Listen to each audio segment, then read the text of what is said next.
modo de pensar, cambia todo en este mundo, cambia el clima con los años, cambia el pastor su rebaño, y así como todo cambia, que yo cambie no es extraño.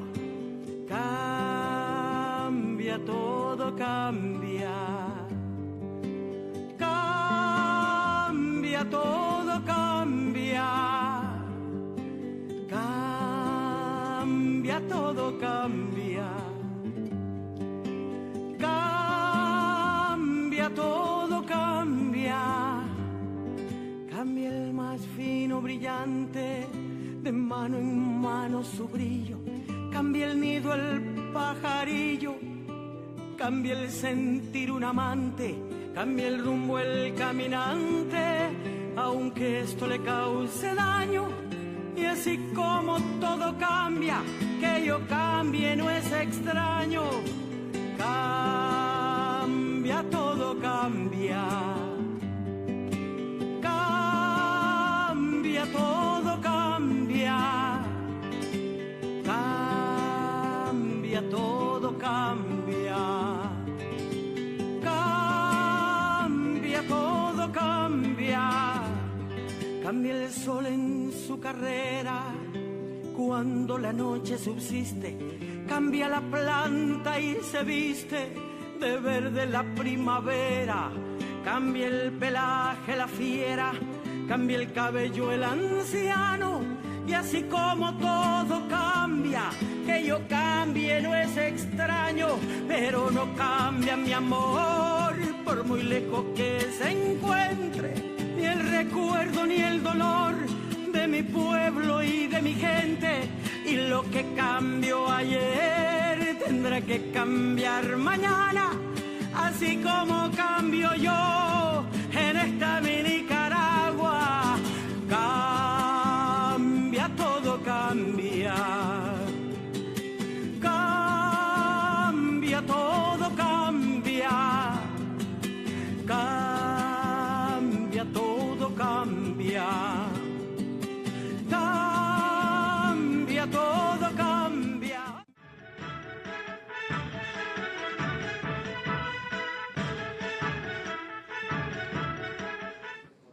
Hola amigos televidentes, estamos de nuevo en este su programa de entrevistas desde el canal 23, el canal de noticias de Nicaragua. Nos retransmite IBW y Claro TV en canal 99 y nuestra repetidora canal 33 para el norte del país. También nos pueden sintonizar a través del internet en cdnn23.com y cdnnradio.com para los que nos ven y nos escuchan a través de la cibernética. Estamos en vivo y directo desde nuestros estudios centrales en la colonia Centroamérica, en Managua, Nicaragua. Gracias a los que nos están viendo a través de Ticavisión, allá en la República de Costa Rica, que están Pura Vida Nica, en sintonía de este programa y de la programación del canal de noticias de Nicaragua. Me acompaña aquí en estudio en esta primera parte nuestro buen amigo, paisano y sociólogo, don Melvin Sotelo Avilés. Melvin, gracias de estar aquí con nosotros. No, gracias a vos, Plinio. Es un gusto para mí, si nos conocemos desde niño y bueno, yo soy mayor que vos, pero vos sabés cómo tu familia y mi familia, aunque estemos en Managua, queremos mucho a este pueblo encantador que es Buaco. Así le digo la yo, ciudad de los dos pisos. Saludo a los amigos que nos están viendo ahí en Buaco y a la familia que siempre también está en sintonía allá con el clima. Dicen que estaba brisando ahorita. Sí, no, está muy bonito. Antes de entrar al aire, sí. así que entonces estamos, como dicen, en espera de esas cosas. Necesitamos que esa brisa, más bien esa lluvia, se vaya un poco a la reserva Indio Maíz. Ya está reportando el MRS una imagen de que está lloviendo en la zona. Qué alegre, enhorabuena. O sea, por lo menos eso, ellos dicen eso. No sé si es cierto o es mentira, porque ahora el fake news, ¿verdad? Abunda. Sí. Abunda, y entonces dicen de que de pronto, y Adolfo Pastrán Arancibia, casualmente, creo que es el único que esté impulsando, porque Canitel comenzó esa campaña y la gente de las compañías telefónicas, pero no lograron dar como en lo concreto. Y es que la información que se genera a través de las redes sociales, que puede ser la opinión de Melvin Sotelo o la de Plinio Suárez, no es que necesariamente sea verdad, es opinión, ¿verdad? Así es, sí. Pero cuando se trata de información, entonces lo más importante que tiene la información es si la fuente es confiable, ¿verdad? Y Sí. entonces él decía, cuando usted vea una información, vea quién la está diciendo, por qué la está diciendo, Claro. y si la realmente fuente tiene, también. si realmente tiene una Sí. una seguridad de lo que está diciendo, porque si no todo el mundo dice, es que lo leí en Facebook, dice, Sí, sí. ya creen que es cierto. Claro, a veces también tiene que ver con qué información es la que uno toma para el análisis. Entonces, a veces unos se van por la parte positiva, otros se van por la parte negativa. Claro. Y aquí todo, bueno, ¿te acordás la caída del meteorito en el aeropuerto? Que ese fue una fake news que vino del mismo gobierno. Entonces, bueno, de todos lados se cuecen habas, como dicen. Así es, pero nosotros los invitábamos el día de hoy y queríamos abordar un tema a propósito de un escrito que usted hizo en el diario La Prensa, que, Sí. que por suerte les están dando opinión en el diario La Prensa, porque los consejos editoriales de ahí a veces eran muy cerrados, ahora están muy, muy abiertos a todo lo que para ellos olía a sandinismo, ¿verdad? O Sí. cercano. Ahora los veo que están muy propensos a la renovación sandinista y a los que no son necesariamente Sí, eso. Vi un artículo suyo, ¿verdad? En Le donde, escribí el año pasado, hace Sí. ya un buen rato, sí. y donde hablaba sobre este tema de la situación financiera del Sí. Seguro Social. Y se vuelve de actualidad porque sí, efectivamente, ha estado habiendo un estudio económico y año con año el tema del Seguro Social se vuelve importante. Hay Sí. quienes ven esto del Seguro Social como algo catastrófico, otros que lo ven en positivo. Le digo mi opinión, usted sabe que a mí me correspondió ir hasta estudiar un posgrado en temas de mercadeo de administradoras de fondos de pensiones en Santiago de Chile, cuando supuestamente el Seguro Social desaparecía e íbamos a las administradoras privadas de fondos de pensiones. No se logró hacer. Sí. Entonces tuve como elementos de eso, de cómo iban supuestamente a impulsar un tipo de modelo. Y era el FMI y el Sí. Banco Mundial y el BID los que lo propiciaban. Hoy se vuelve a decir y se vuelve a poner en términos catastróficos para algunos, y entonces, ¿qué es lo que usted considera que es la situación del Sí. INSS en la actualidad y sus antecedentes? Bueno, yo creo que el problema del INSS, como bien lo apuntaba, este es un problema que se viene arrastrando desde hace muchos años, que no solo es responsabilidad de este gobierno, pero que incluso muchos de los gobiernos no le querían entrar al problema porque eso podía tener algunos costos. Y entonces resulta que ahora la situación ya está en crisis, pero ya una crisis bastante aguda.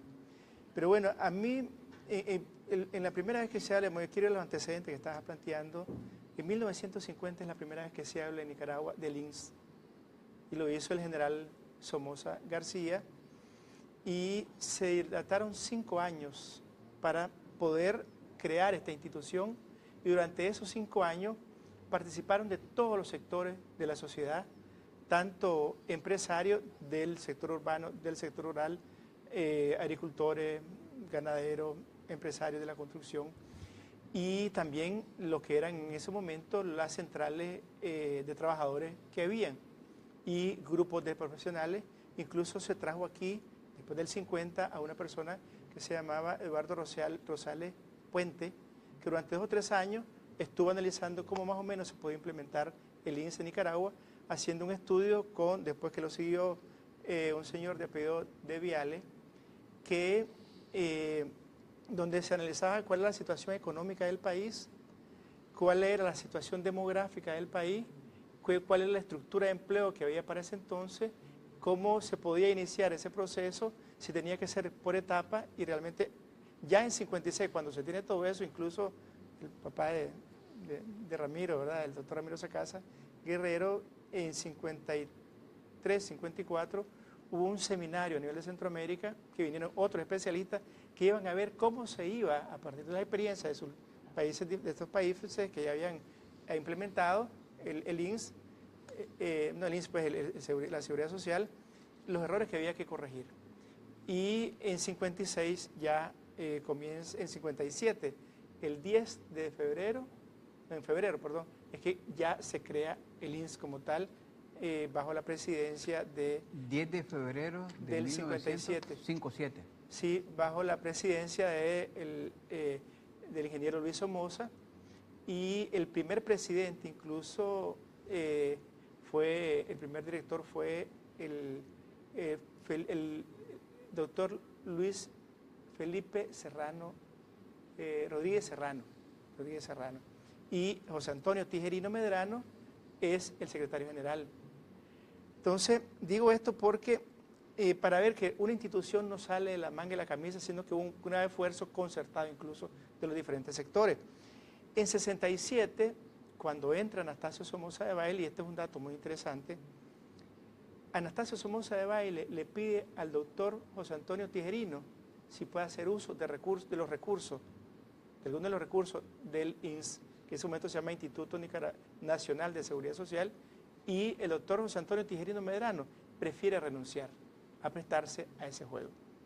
Pero bueno, llega el 72, que son temas que a veces no se abordan, cuando hubo el terremoto, y en el terremoto prácticamente hay un impacto muy fuerte en lo que es toda la infraestructura del INSS, y después se tiene que rescatar una parte de la infraestructura con la vía nacional e internacional. ¿Tiene el dato usted si el Hospital El Retiro era propiedad del INSS?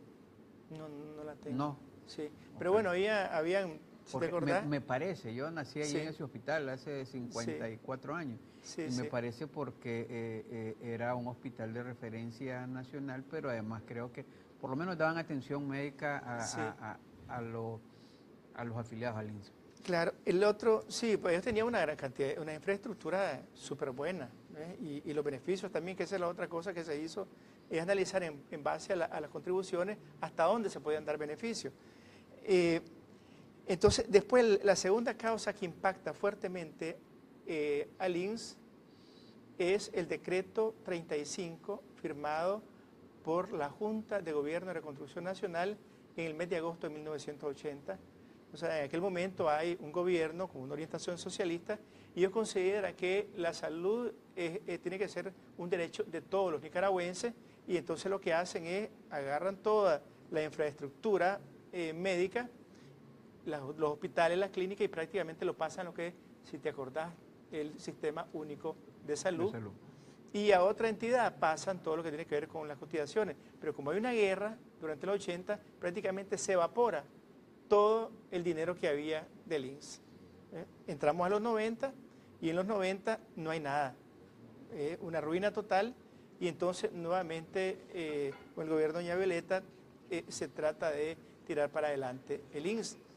Pero ya en el 98, a partir de los beneficios, es decir, de los ingresos de cotizantes y las prestaciones y las pensiones, o sea, se comenzaba a ver que esto podría crear un problema en algún momento, y entonces ya comienzan toda una serie de discusiones, pero no se avanza en hacer las transformaciones solicitadas por el costo político que esto podía tener. Entonces, en el 2006, y eso lo dicen... Cuando hablamos de costo político, ¿cuál es el costo político que a juicio de Melvin Sotelo o del análisis, verdad, Sí. alguien no ha querido pagar? Bueno, por ejemplo, en el año, cuando se crea el INSS, la esperanza de vida de los nicaragüenses andaba cerca de los 60 años, y la edad de jubilación era de 60 años. Pero en todo esto estamos hablando de 57 hasta esta fecha, estamos hablando más de 70 años. O sea, la esperanza de vida anda por arriba de los 70 años. Entonces la capacidad de trabajo es mucho mayor. El problema es el tipo de estructura económica que nosotros tenemos, que eso lo podemos hablar después. Entonces ese es un costo. El otro problema son ¿cómo se llama? Los que son, por ejemplo, por ley se habla de la pensión mínima, que esto también es otro dato muy interesante. O sea, en 1957 la pensión reducida era orientada fundamentalmente a los maestros y a los mineros que cumplieran 500 semanas de cotización. Pero eso era un artículo transitorio. Porque si el INSS comienza a 57, o sea, también, aunque había algunos que habían cotizado antes porque habían otras formas que eran como el INSS, entonces dijeron, bueno, como los maestros tienen que hablar, ¿te acuerdas que había la tiza, que pueden tener problemas de pulmonares? Entonces, y el tiempo de estar de pie dando clases, que siempre pasaban me 6 todas esas horas cosas. constantes. Entonces, pero ese artículo era un artículo transitorio, pero después, por cuestiones populistas, se retoma en los años 90 y eso también era un problema que ya significaba mayores costos. Es más, en el tiempo de Doña Violeta, ese artículo, el Estado no paga. ¿Ves? Entonces, cuando se llega al 2006, toda la bancada en ese momento, tanto el Frente como la bancada del Frente, como el Partido Liberal Constitucionalista, aprueban esto, retoman el punto 25%, y eso es lo que se da ahora. Pero también ya se decía para entonces, para no echarle la culpa a este gobierno, que en 10 años, de acuerdo a las proyecciones actuariales, estamos hablando de 2006, o sea que para el 2016 el INSS iba a entrar en crisis, independientemente de las otras cosas que vamos a hablar después. Entonces, es por eso que en el 2013 se dan una serie de acciones. ¿Ves? Incluso hay que reconocer a este gobierno que fue el que dijo, bueno, hay una deuda, hay una deuda por todas estas cosas que hablábamos, ¿verdad? De 77.000 millones de córdobas en aquel momento, 2003, 2004, 2005, que ahora andaría por los 130.000, 140.000 millones de córdobas que se le dé a los trabajadores, pero acuerdan en la negociación que son 500 millones de dólares, de los cuales se van a pagar en 50 años y iba a abonar año con año una cantidad determinada hasta pagar la cantidad total. ¿Ves? Pero ¿cuál es el problema? Incluso en ese momento, porque Enrique Bolaño entrega un INSS con superávit, pero ese superávit se sigue hasta el 2012. O sea que había una administración que estaba respondiendo a llevar de manera responsable el INSS. Pero bueno, en el 2011 ya el comandante Ortega, el último bastión que le quedaba, donde no tenía una incidencia como en los otros poderes del Estado, que es en la Asamblea Nacional, prácticamente se hace de la Asamblea Nacional, y en el 2012, 2013 se dan varias medidas. Una medida que tiene que ver con la subida del 3% de la cuota patronal, que como recordará fue pedaceada. Se hizo como en 4 años, 1%, otro por ciento, y después en los últimos 2 años el 0,5%. ¿Sí? Pero el problema entonces es que como Daniel Ortega ya no tiene nada que le impida, se comienza a tomar una serie de medidas, por ejemplo, y bueno, una presión también, hay que reconocer eso, de todos los sectores de la sociedad cuando el problema de los viejitos. O sea, todo el mundo estuvo de acuerdo de que había que dársele esa pensión reducida, que ahora significa 1.650 millones de córdobas anuales, y que se hablaba de 15.000 y ahora estamos hablando de 45.000 personas. ¿A su juicio fue un error? Bueno, más bien lo que podríamos decir de eso es porque eso está en la ley. Por eso, ¿a su juicio fue un error aceptar darle a los viejitos eso? Es que el error no sería eso, el error no fue aceptarlo, el error fue meterlo en el INSS. Eso hubiera sido más bien haberlo puesto en el presupuesto general de la República. Creo que ahí consistió el error, es decir, de tomar una medida demasiado rápida sin haber hecho un análisis previo de las consecuencias que esto puede tener. Pero además se metieron pensiones no contributivas de gente que no contribuyó al INSS. Luego que se destruyó toda la infraestructura, después se comenzó a comprar una serie de bienes, de clínicas previsionales, si recordarás que son bienes no líquidos, y todo eso fue afectando. Pero además de eso, en el gobierno de Bolaño había 1.206 personas trabajando en el INSS, en toda la institución, y se pasó de 1.206 a 4.060 personas. ¿Y en cuanto a asegurados, de cuánto a cuánto pasó? Bueno, entonces Porque veámoslo lo asegurado. Entiendo que hay ya más de 1 millón. No, y en el momento habían 800.000. Los asegurados, cuando termina la administración de Bolaño, hay 450.000. Actualmente hasta el mes de diciembre, habían 914.000. Pero ¿qué es lo que pasa? El doble, casi el doble. Casi el doble. O sea, se podría entender que sea el doble el personal, pongámosle así, ¿no?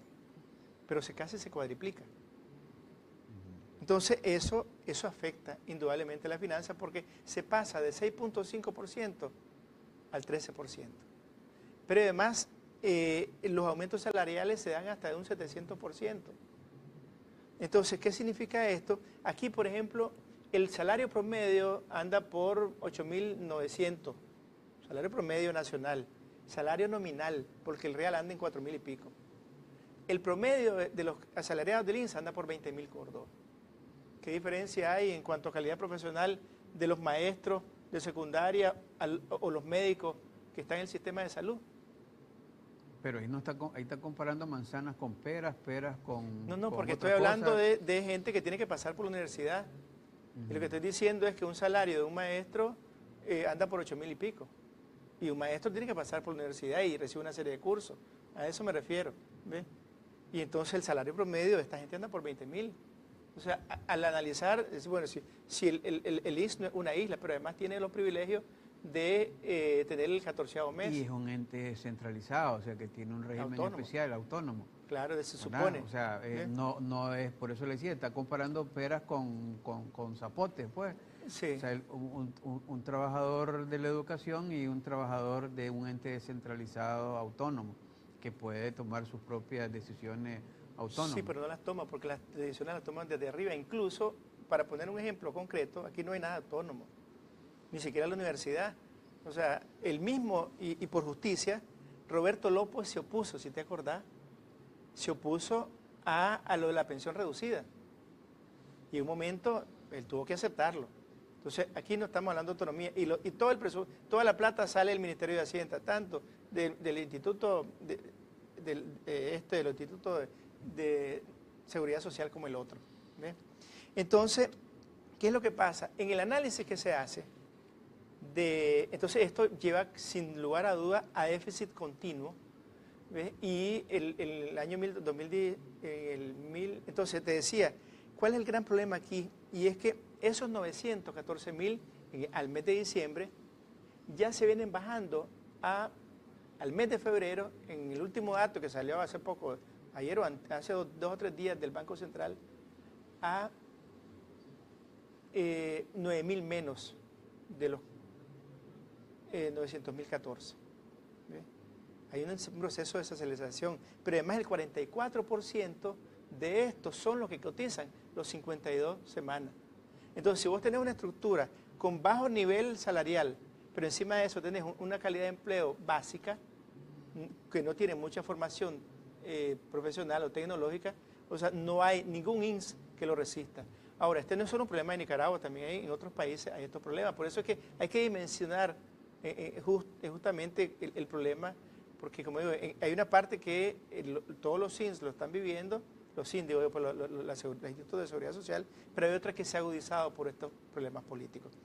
Entonces, vamos ahora entonces vos tenés 914.000, pongámosle que están hasta diciembre y todavía siguen ahí, que cumplen con las 44% que cumplen con las 52 semanas, pero el resto no lo hace. ¿Bien?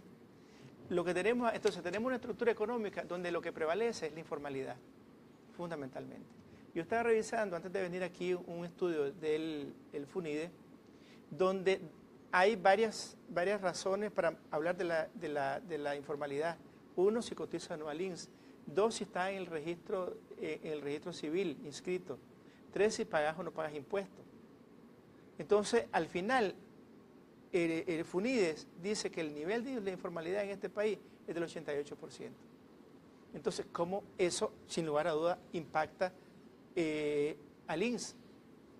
Y el otro problema es que nosotros tenemos aquí 100 a 110 productos, Guatemala tiene 200, y de eso puede dar cátedra, mi estimado que está ahí, y no hay una transformación, aquí no hay formación de capital humano. Entonces, y por otro lado tenés 120.000 personas que año con año están entrando al mundo laboral. Entonces, si se aplica de un romplón el 3%, que es la otra parte, o sea, ¿cuáles son las consecuencias? Si se aplica el 3%, eso puede significar, si revisamos, por ejemplo, los otros países a nivel de Centroamérica, Costa Rica, por decir algo, la contribución patronal es del 14%. Ya en el caso nuestro es del 19.5%, le metes 3, es de 22.5%. El nivel de competitividad se te va por el suelo porque los costos, es como un impuesto más, los costos son mayores. Pero además tenés altos costos en electricidad, tenés altos costos a nivel de combustible, tenés un problema de seguridad jurídica, tenés un problema de corrupción. Entonces, ¿cuál sería el aliciente para la inversión extranjera? No sería mucho. Para la inversión nacional, tampoco. Entonces, eso significaría que podría haber un decrecimiento de la inversión, de hecho, ya lo está viendo, ¿ve?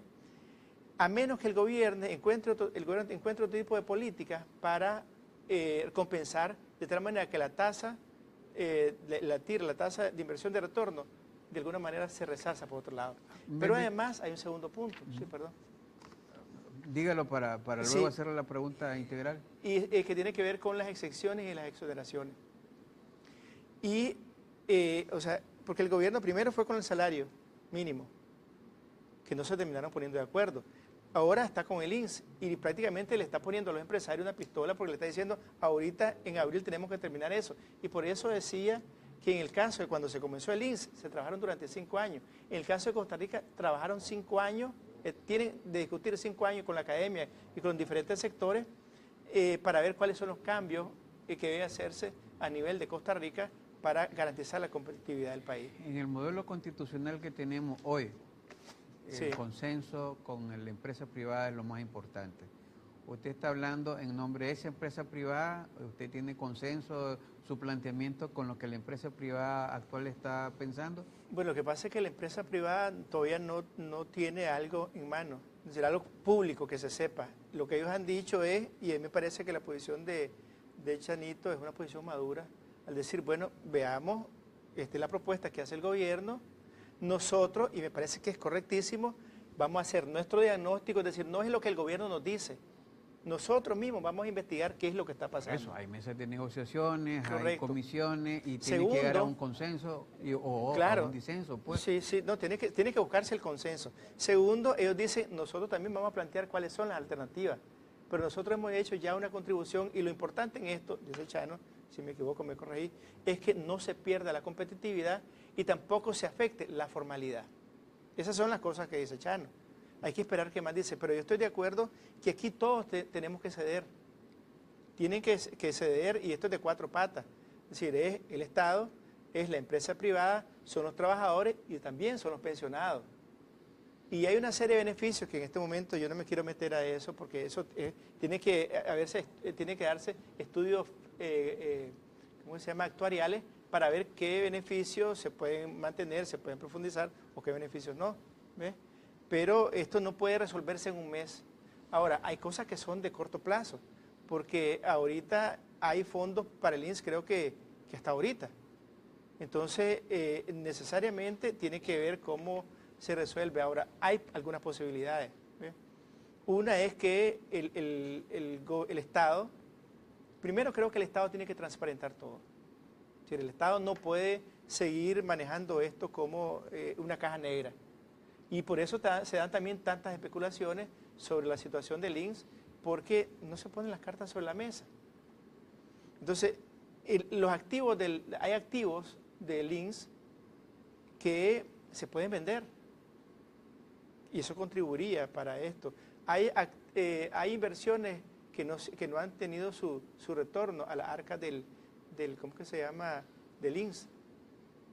Hay una auditoría que debería hacerse a nivel integral y autónoma que diga cuál es la situación a nivel de las diferentes áreas que tiene el INSS. ¿Ve? Están las previsionales.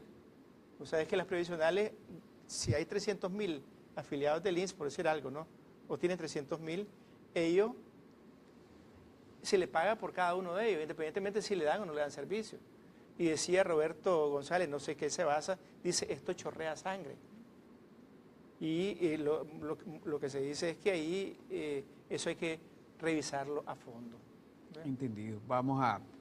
Quería oír la opinión Sí, sí. A lo mejor en otro momento lo debatimos y te podemos tener a otros que tienen otra opinión distinta a la suya para poder ayudar a la formulación de esas políticas públicas, pues que son necesarias para que se corrijan las cosas, mejoren. Lo que sí yo les he planteado, ¿usted cree que el INSS va a cerrar o va a quebrar? No, eso no se va a dar, porque de todos modos en ningún lugar ha quebrado, siempre le estaba, va al salvataje, pero dos cosas rápidas, es la transparencia y otro, el respeto a la ley, la autonomía real del INSS, y yo creo que si se regresa la confianza del cotizante, posiblemente, y se llega a un acuerdo, a un consenso, como vos lo planteabas, podemos lograr que el INSS pues, se resuelva no solo el problema actual, sino a mediano y largo plazo. Entendido, Melvin. Le agradezco que haya aceptado estar aquí con nosotros en esta primera parte y estar conversando próximamente. Sí. No se nos pierda, sí, porque bueno, cuando se nos esconde después cuando lo llamamos para que venga por aquí. Dicen que anda viajando a esa hora.